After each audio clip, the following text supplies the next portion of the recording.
स्वागत बा हमार यूट्यूब चैनल अपना गीत में।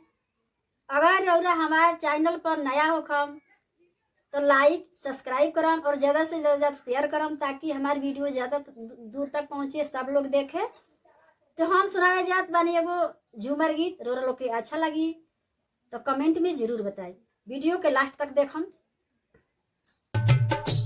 पीरतिया कहे ना लगवलू, अकेले जिया रहलो न जाए। पीरतिया कहे ना लगवलू, अकेले जिया रहलो न जाए।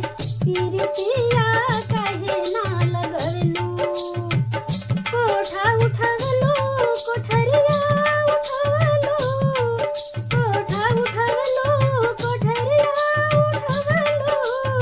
खिड़किया हो खिड़किया कहे ना लगवलू, अकेले जिया रहलो न जाए। पीरतिया कहे ना लगवलू, अकेले जिया रहलो न जाए। पीरतिया कहे ना लगवलू, बाग लगवलो बगीचा लगवलो, बाग लगवलो बगीचा लगवलो।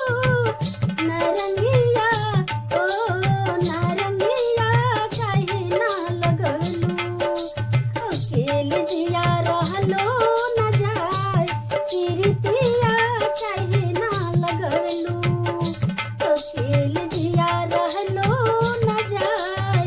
पीरतिया कहे ना लगवलू,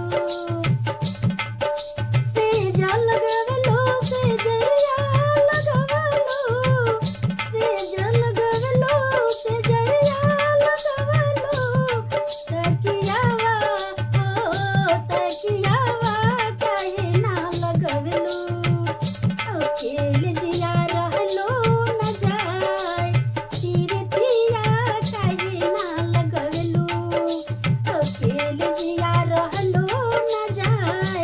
पीरतिया कहे ना लगवलू, कजरा लगवलो सिनुरवा लगवलो, कजरा लगवलो सिनुरवा लगवलो। टिकुलिया हो टिकुलिया